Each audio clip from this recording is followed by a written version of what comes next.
আমরা যারা এত ঘুরতে ভালোবাসি তারা এটা রিলেট করতে পারবে যে আমরা যখন ট্রেনে করে কোথাও যাই, এরকম অনেক টাইমেই হয় যে ট্রেনটা হয়তো 5-10 ঘন্টা লেট হয়ে গেছে।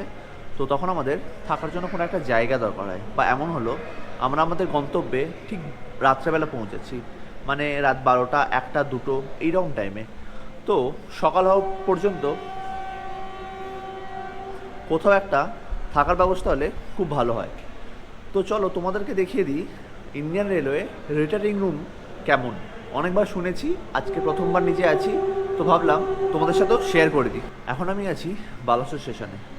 তো এখানে রিটার্নিং রুমে কেমন কী ব্যবস্থা তোমাদেরকে এক্ষুনি দেখাচ্ছি। তার আগে একটা কথা বলে রাখি যে রিটার্নিং রুম বুক করার জন্য অবশ্যই কনফার্ম টিকিট দরকার, আর এসি হলেও তুমি বুক করতে পারবে।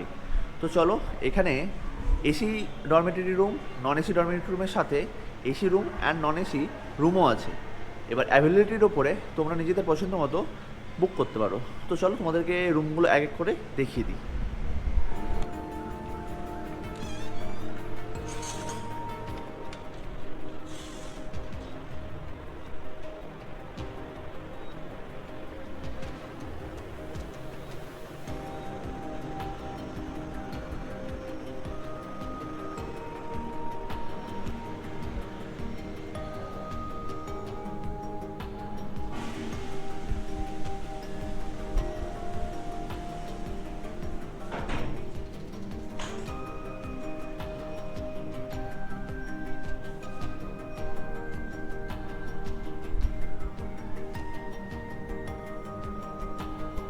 এখানে এইরকম দুটো বেড আছে দুজন থাকার জন্য, আর এসি রুমটা এখন অকুপাইড আছে তাই দেখাতে পারছি না। ওটা same room, just with AC.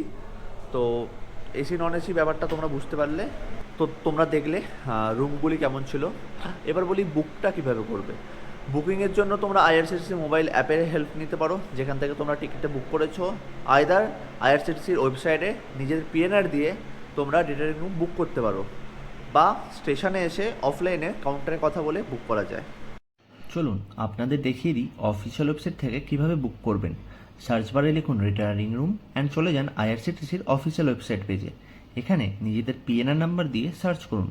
Log in credential চাইলে নিজের আইডি পাসওয়ার্ড দিয়ে লগ ইন করুন, আইদার গেস্ট ইউজার লগ ইনে নিজের email ID and phone number দিয়ে লগ ইন করুন। নেক্সট পেজে আপনারা দেখতে পারবেন পিএনআরের পুরো ডিটেলস। কোন স্টেশনে রিটার্নিং রুম নিতে চাইছেন সেই স্টেশন সিলেক্ট করুন অ্যান্ড প্রসিড করুন। এখানে check in date, check out date select করে নিজের পছন্দ মতো বেড টাইপটি সিলেক্ট করুন। আপনি কীরকম বেড নিতে চাইছেন, নর্মাল বেড আইদার ডরমেটরি, যেটি সিলেক্ট করবেন।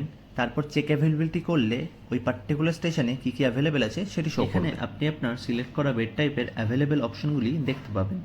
এখান থেকে আপনি দুটো বেড সিলেক্ট করুন আর সিলেক্ট করুন স্লট ডিউরেশন। প্রত্যেকটি স্টেশনের ডিউরেশন ডিফারেন্ট হয়। এই দুটি সিলেক্ট করে প্রসিড করলে নেক্সট অপশানে আপনি আপনার পার্সোনাল ডিটেলস ফিল করার অপশান পাবেন। পার্সোনাল ডিটেলসটা ঠিকঠাক করে ফিল করতে হয়, কারণ চেক ইনের সময় এগুলো চেক করা হয়। এই পার্সোনাল ডিটেলস ফিল করে পেমেন্ট করলেই আপনার রিটার্নিং রুম বুক হয়ে যাবে। এটা ছিল আমার একটা ছোট্ট ইনফরমেশনাল ভিডিও রিটার্নিং রুম নিয়ে।